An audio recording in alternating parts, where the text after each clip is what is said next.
经文讲到亚伯兰，大家比较熟悉的应该是他被改过名字之后叫做亚伯拉罕。亚伯拉罕从我们的主日学小朋友到青少期到社区，我想一路走来啊，大家对这个名字已经非常的想到什么圣经人物，当然他是最记忆深刻的其中之一啦哈。亚伯拉罕是人所周知的信心之父。那今天我们就来透过这段经文来看，一起来探讨、来思考说，上帝要透过亚伯拉罕的信心来告诉我们什么？那我们因为今天按着我们的读经进度，新眼光读经进度到今天的经文创世纪15章，它还没有被改名，它在改名之前叫做亚伯兰。那我们就今天就是用亚伯兰这样子的名字，我们来做今天的讲道。好，我们记得在读经的时候，还记得在12章上帝呼召，创世纪12章，上帝呼召亚伯兰出来，然后呢，要把迦南地赐给他，并且应许他要成为大国。亚伯兰，当上帝呼召他出吾尔的时候，应许他成为一个大国。但是在现实上上帝这样的应许听起来哇，很澎湃，非常的不错。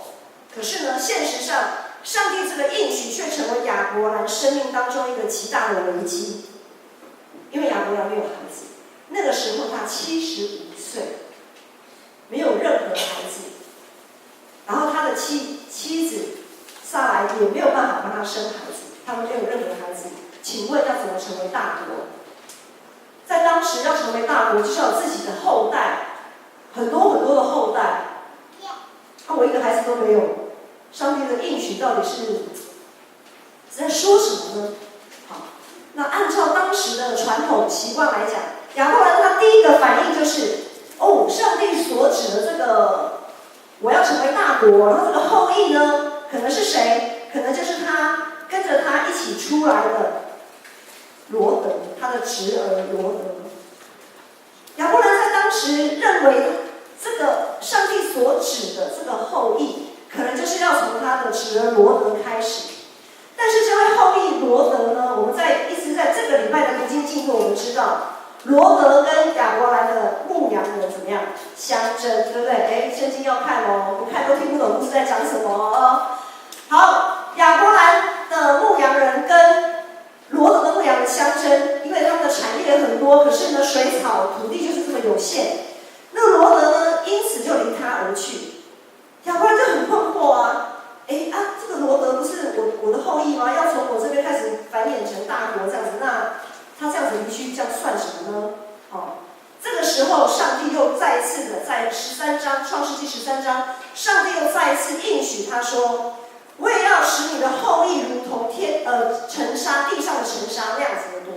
人若能数算地上的尘沙，才能数算你的后裔。尘沙这讲得很具体了哦。刚刚只是说成为大国嘛，可是现在呢，说尘沙，你的后裔要像尘沙这么多，沙子一把抓起来都不晓得怎么从何数起更何况是整片的土地这样。事到如今，亚伯兰也是无话可说了。然后呢，就在日子一天过之后，他听到罗德，因为罗德已经离他而去嘛，他听到罗德他所住的那个城邑遭受到战争，然后输了，然后罗德呢，他的侄儿被掳走了。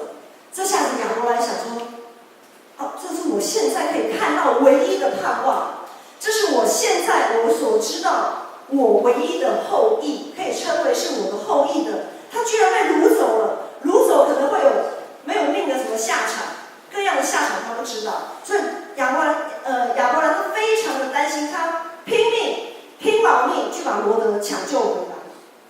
就在抢救罗德的这个过程当中，亚伯兰在这个战役当中虏获了一位少年人，成为他们家的奴隶。奴隶听起来感觉不好，但是在当时候的奴隶呢是家中的，好像是小跟班可以当做一个小跟班，这样子慢慢的培养。那在以当时的风俗习惯来讲，像这样子的小跟班是可以慢慢的，也可以如果他这个跟班跟得很好，而后也有可能可以继承主人的产业这样子。亚伯兰就想既然上帝说我的后裔要如同尘沙这样子多，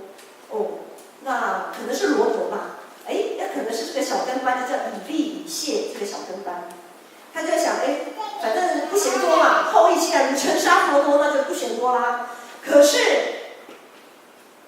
毕竟不管是罗德也好，还是以利谢也好，都不是从亚伯兰自己生出来的，不是打从他自己生出来的。他的心里还是很不踏实，他觉得有一点好像被迫中奖的那种感觉，他觉得很无奈，他没有办法心服口服认同这样子的安排。眼看一年一年的过去，他也一年一年的老去，亚伯兰他没有后裔的这个危机仍然没有办法解除。就在亚伯兰为了抢救他的侄儿罗德，经历了一场很大的战争之后，他突然感到了害怕、担心。虽然他很成功的把他的侄儿罗德救回来，但是呢，他是条老命啊。刚刚说已75岁了，对不对？75岁了，他又过了几年啦，可能他已经80岁了。好，这条已经80岁的老命还能活多久？他还有多少的筹码可以利用？亚伯兰心中许多的懊恼、许多的担忧、许多的疑惑，上帝都知道，所以上帝又再一次跟已经动摇的亚伯兰再一次的说，就是今天我们读的经文，15章1节，再一次的说，亚伯兰，你不要惧怕，我是你的盾牌，我必大大的赏赐你。哇，上帝的应许总是这么的惊天动地这样子。可亚伯兰心里想啊，盾牌好啦，你是我的盾牌，没错啦，我去打了一个好的战役，然后呢，你让我毫发无伤的回来，算啦，算上帝算你算我的盾牌。但是赏赐呢？你又赏赐了我什么？你不过就赏赐了我一个以利以谢，啊，就这样子吗？其实亚伯兰的耐心已经快要被磨光了，他的信心也动摇的蛮厉害的。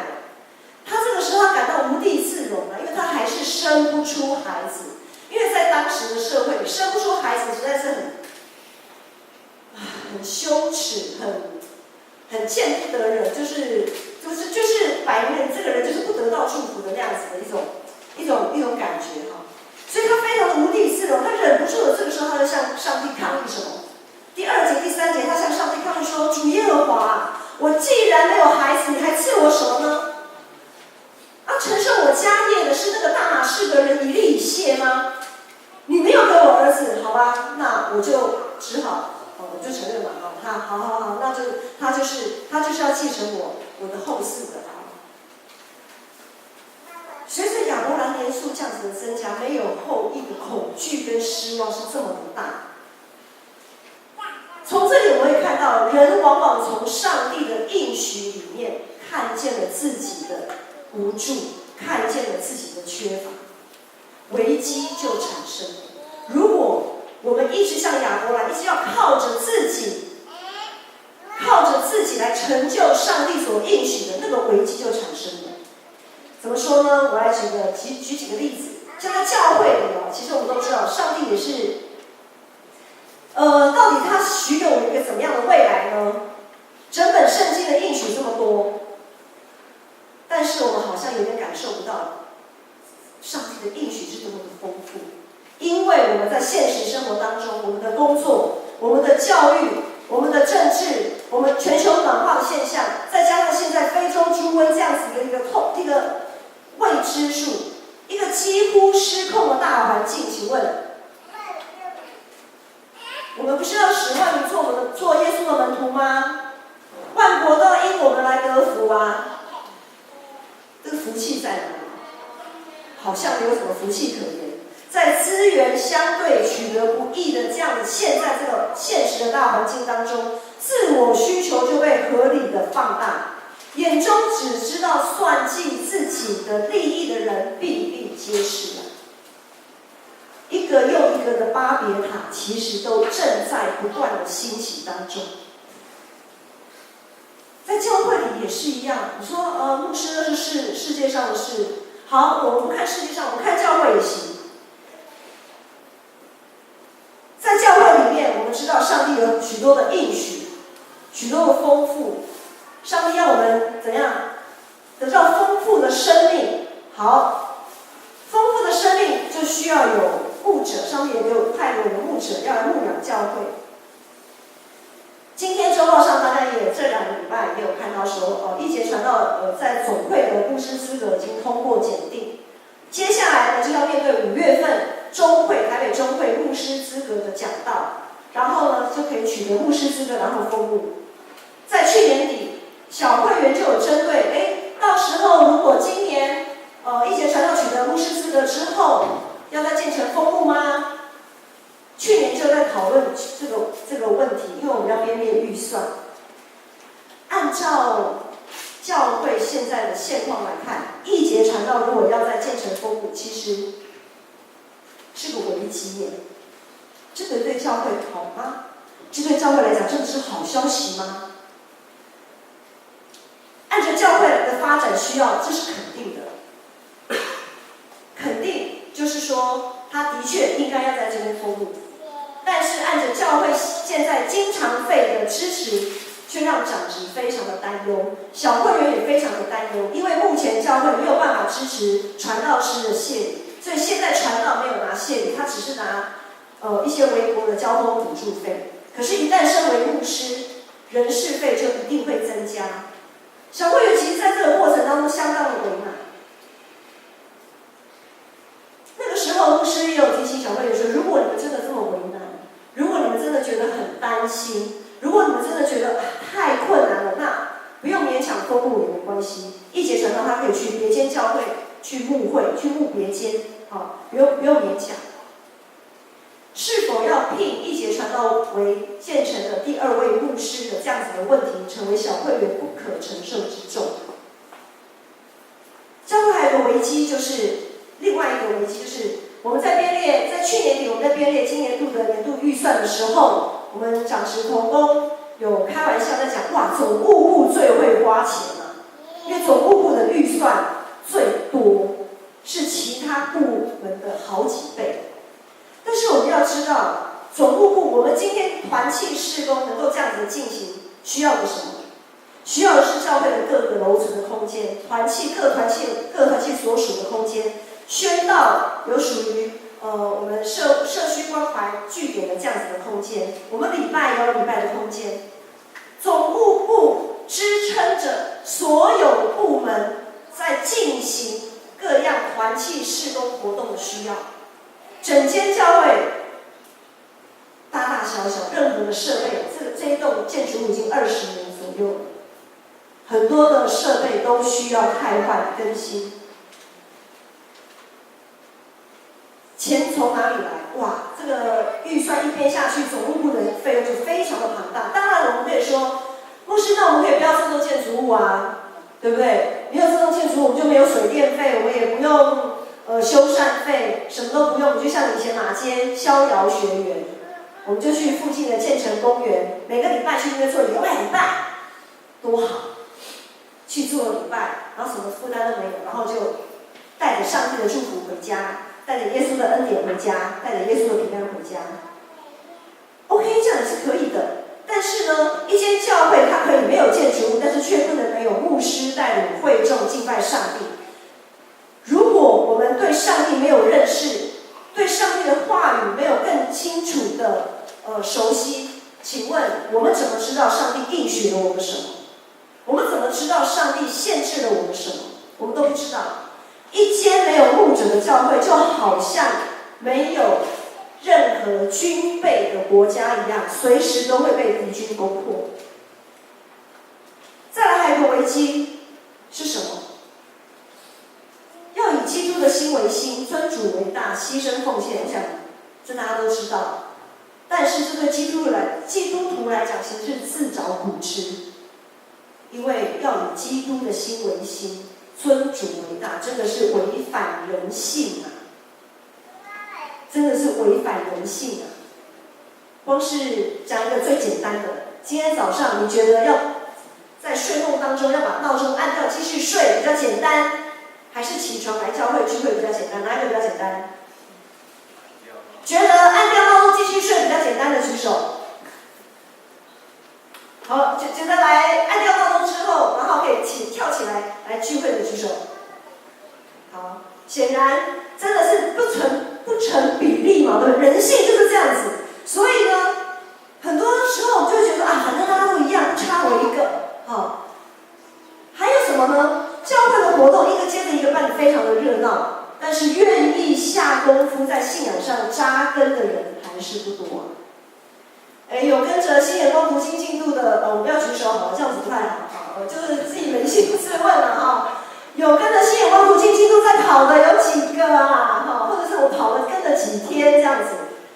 好，许多在教会里面，其实我会发现，当我们的信仰不愿意扎根的时候，许多问题反复不停的发生。热心服侍的人总会被人在后面说闲话。总是会有人在后面说一些有啊没有的，让在做事的人觉得很无力啊，很讨厌这样。可是我们不要以后等到我们年纪稍长，成为那个被人讨厌、让人觉得很无力的人。如果我们现在没有继续扎根的话，好，然后刚刚说大扫除嘛，教会总是会发现一些垃圾没有带走，自己处理掉带走的现象。因为我觉得这应该是最基本的做人做事的，就自己的垃圾要自己处理，因为你不处理就会造成别人的负担。好，所以待会大家不只是青少系啦，其实刚才洪律师是漏讲的，还有社青啊、青花粉，反正现在你坐在这里的人，待会2、3个就是你们负责的啦。好，教会的生活让大家其实真的忙得不可开交啊，但是如果不愿意真实付上信仰扎根的这个代价，成为耶稣的门徒，学习他的样式，我们做的这一切就好像亚伯兰去抢救罗德，白忙一场，白忙一场。因为我们牧师也讲过很多次，我们要做这么多的事情，为的是什么？当我们在做这么多日光之下的事，还记得我们在讲传道书的时候吗？当我们一直在忙碌这些日光之下的事，其实我们应该要想的是什么？我们要想的是我们要怎么建立我们在日光之上的那个信仰。如果这个信仰生命没有建立起来，我们真的是白忙的，空虚的空虚。好，回来看我们的经文，罗德他对于亚伯兰来说，虽然他是继承者的第一人选，但是却不是上帝命令的。以利以谢也算是合理的，在当时的时候是合理的继承人，也不是上帝所应许的。亚伯兰就这样抗议，就在亚伯兰的抗议声中，上帝又再一次的对亚伯兰说：“这人就是以利以谢，这人必不成为你的后嗣，你本身所生的才成为你的后嗣。”然后上帝就带着亚伯兰到外面说：“你向天上观看，数算众星，你能数得过来吗？”数不过来，一定数不过来的。天上的星星这么的多，数不过来的。然后上帝说：“你的后裔就要像你这样子。”亚伯兰在现实生活中根本看不见未来啊，所以上帝把他带到外面去，带出去，让他在异象当中看见满天星斗。上帝把亚伯兰带出去，为的是什么呢？为的是要亚伯兰放下自己的算计，放下他的理性，放下他的经验，单单仰望上帝的应许。后来圣经说，今天第6节，15章第6节说，亚伯兰信耶和华，耶和华就以此为他的义。哇，这句经文真的是倒背如流啊！亚伯兰的信心这么的强，哇！牧师听到说，当你们再往下看的时候，因为其实已经过了这个礼拜的读经进度，我觉得接下来的16章，亚伯兰说：“我相信。”然后呢，言犹在耳。现在是15章嘛，对不对？好，16章亚伯兰做了什么事？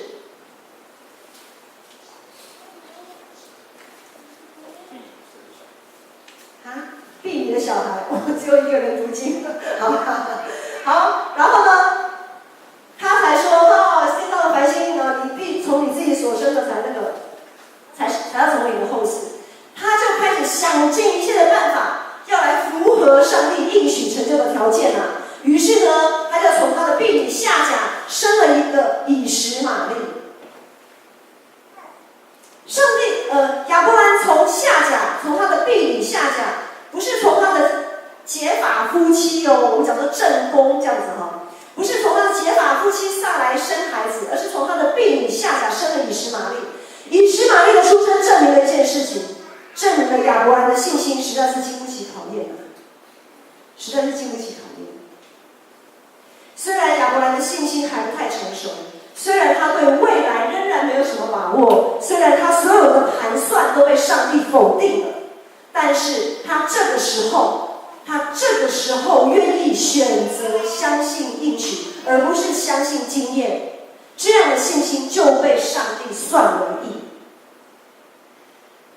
我们人的经验跟算计往往大过上帝，以至于我们常常把上帝的应许摆在一边。我们常常像亚伯兰一样，努力的要从经验当中寻求各种符合上帝应许的条件跟方法，常常努力于从经验去判断未来要怎么样。所以呢，很多时候我们都在碰壁啦，撞墙。我们讲是撞墙，常常在撞墙，常常被上帝否定。亚伯兰的信心为什么被上帝算为义呢？虽然亚伯兰他的信心是一直经过摇摆、挣扎、困惑，甚至于跟上帝争辩这样的过程，但他始终的走在上帝安排的道路上，没有离开。只要上帝开口，他就愿意马上调整自己。上个礼拜是我们团契会长的就任，武安也是我们新上任的团契会长。在武安要就任会长之前，有一些弟兄姐妹可能知道说，牧师对武安这位新会长有一些要求，他们可能会觉得牧师你的要求实在是太高了，太严格了，不太合理，没有人性，不符合就是太硬了这样子。人往高处爬，只有高标准可以带出高的水准。弟兄姐妹，信仰本身本来就不容易啊！信仰本身本来就不容易。耶稣的要求没有一样是容易达成的，不是吗？可是我们不会说耶稣圣经来耶稣你这样讲要爱仇敌，哇哩嘞，爱仇敌，我不要恨仇敌就不错了，我还爱仇敌，彼此相爱。这个人想当初怎么对我的，今天我要跟他彼此相爱，洗他的脚。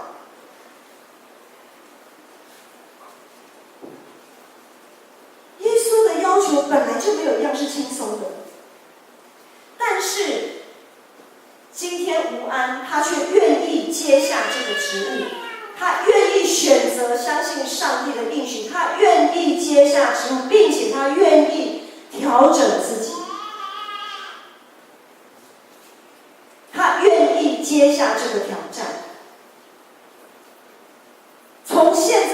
从我们现在来看，吴安的相信，吴安的决定，他的选择，上帝就算他为义。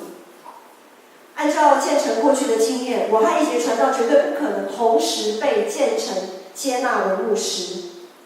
但是如今建成小会，他们愿意靠着上帝的应许向前踏出第一步。他们一决要当一节传道取得牧师资格的时候，就愿意封一节传道为建成教会的第2位牧师。依照建成过去的经验，我们的外墙防漏工程也不可能在短短2个月内的时间就完成，甚至于连动工都不可能动工的。但是建成的长执会也靠着上帝的应许，勇敢跨出第2步。依照建成过去的经验，我们地下室可能到如今都还是废墟，但是建成的长执同工们愿意靠着上帝的应许，再一次勇敢向前。过去的1年，牧师讲不完了。过去的1年有许许多多的神迹奇事，数算不完。当我们看见这一切现象，我们是不是会想起当时上帝带着亚伯兰出去，看见满天的星辰的时候，那些星星不是只是给亚伯兰看的，它也同时是给我们看的。我们是不是也看见这样的星辰？我们相信建成教会的未来，我们信仰的后裔要如同天上的繁星一样多。我们相信吗？怎么没有声音？相信吗？相信。没关系，我们的信心软弱好，上帝透过亚伯兰开启我们的眼界，更新我们的想法，要我们更多依赖上帝，而不是依赖经验。不要总是说过去如何如何，所以现在甚至于未来大概就是如何如何吧。如今教会要开始开展了，我们要一直要往上飞啊，要像如鹰展翅上腾。在这个时候，我们是不是心里能立志说，我们要更多的认识神，依靠神？我们要读圣经，才知道上帝到底应许了什么，我们才会有那个盼望。不然，我们的盼望是依靠什么呢？我们仍然靠的是自己的经验，我们仍然无法靠着上帝的应许。我们常常可能会觉得读圣经好烦哦，上帝怎么很啰嗦这个也不行，那个也不行。弟兄姐妹，我们要调整我们的眼光。当我们看圣经的时候，我们要看见，我们要去寻找上帝的应许。我们要看正面的，我们不要一直看负面的，不要一直看自己这个也不行，那个也不行，所以这个也不行好，憋手脚的。我们要看见满天的星斗，我们要看见那个应许，看见那个盼望。我们要试着更多的转化自己信仰的生命，好让所有进出教会的人是因着我们生命的改变被吸引，是因着主耶稣被吸引，而不再是因着教会的活动被吸引。阿们吗？或许亚伯兰的信心是在人来看是这么的经不起考验，就像我们可能也跟亚伯兰一样，我们的信心总是起起伏伏，有高有低。但是对于永恒信实的上帝而言，他的应许是超越人信心的，他的应许包容了人一切的软弱跟限制。只要我们不离开，不放弃，上帝容许我们，上帝他容许我们质问他，上帝容许我们摇摆，因为他的应许永远都会存在。不要再被经验绑住我们，不要再让现实来困住我们，不要让自己的有限阻挡了上帝对我们的信赖。上帝对我们其实蛮有信心，他不会拣选你上帝对我们有信心，他才会拣选我们。我们要相信上帝，因为信仰跟着上帝，愿意相信就是愿意跟上帝一起冒险。相信就是愿意跟着上帝一起冒险，即使违反常理，即使违反经验，即使我们现在仍然看不见一个很确实的那个未来的蓝图，但是我们仍然愿意选择相信这一条路就是一条正路。这个相信就是亚伯兰的信心，这就是上帝算他为义的记号。弟兄姐妹，我们现在试着把眼睛闭起来。台北的天空很污浊，我们不要用肉眼去看天上的星辰，我们要用信心去看天上的星星。在你的心里面，是不是已经那个满天的星斗已经浮现出来了？这是上帝要应许赐给建成教会众多信仰的后裔的一个应许跟记号。牧师和传道对建成非常有信心。我们现在一起起立来唱这首诗歌，我们要一起让我们的信心领受上帝丰盛的应许。